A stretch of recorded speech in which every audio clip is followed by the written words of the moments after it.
Этого дня дети ждали с особым трепетом. Для одних это словно игра, другие не по-детски серьезные. Не меньше, чем первоклашки, переживают взрослые. Для них тоже начинается ответственный этап с домашними заданиями и родительскими собраниями. Очень волнительно было, да. То, что собирались, готовились всей семьей. Это же приятные хлопоты. Это все с удовольствием мы делали. Покупали канцелярию, форму. В 95-й лицей Казани пришли 148 первоклашек. Поздравляют ребят Рустам Миниханов и Ильсур Медшин. Они отметили, только в столице в этом году открыли 3 школы на 4000 мест. За парты сядут 182 тысячи ребят. Это на 8 тысяч больше, чем годом ранее. 8 тысяч прибавка, это говорит о том, что люди живут, и у них хорошая перспектива.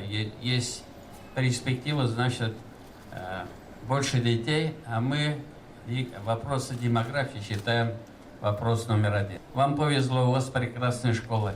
Я всех вас поздравляю с новым учебным годом и успехов. В таком красивом микрорайоне, как Весна, появилась не просто школа, а школа с бассейном, где дети будут учиться плавать. Спасибо, дорогие родители, что пополняете ряды наших учеников. Надеемся, эта добрая традиция продолжится.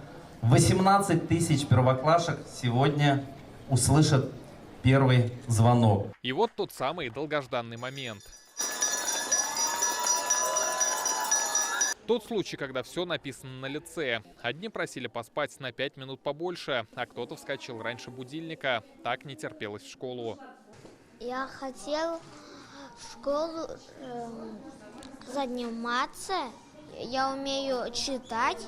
Тут можно получить знания, новых друзей, встретить, хорошо время провести. Новый лицей на 1500 детей построили всего за полгода. Кабинеты осматривает Рустам Миниханов. Профиль лицея, естественно, научный. В инженерных классах дети будут заниматься веб-программированием, познавать технологии интернета вещей и постигать азы управления дронами. Мы, прежде чем запустить ребята, чтобы могли летать вот на таких дронах, запускаем их на симуляторах.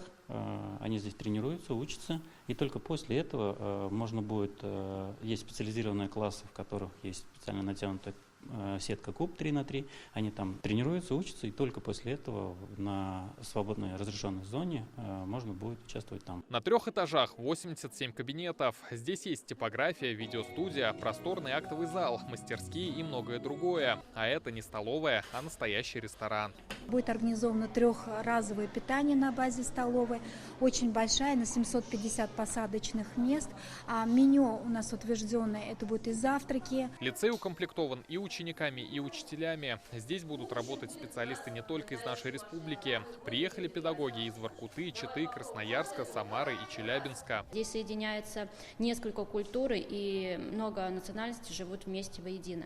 Поэтому мы решили переехать и расположились в ЖК «Весна». Как раз под окном буквально стали строить лицей. И я сразу же решила, что пойду работать именно в этот лицей. Новая школа позволит обеспечить местами не только активно растущий микрорайон Весна, но и весь Советский район. Мы живем в поселке Вознесение. Школа очень актуальна для нас. Мы очень рады, конечно. Ну, в наше время детей очень много. Как говорится, микрорайоны каждый раз все больше и больше, и детей, соответственно. Поэтому я думаю, что школы в любом случае должны быть. Все параллельно. Более 185 объектов в этом году были отремонтированы. В 94 пищеблоках был проведен ремонт и было оснащение. Считаю, что вот эти условия, они создаются для того, чтобы нашим детям было комфортно. Где комфортно, там появляются и новые возможности. К учебному году в республике построили 8 школ и 2 корпуса. Это значит, более 10 тысяч юных татарстанцев сели за новые парты в новых классах. Рамиль Галиуллин, Рамзиль Гарипов, ТНВ, Казань.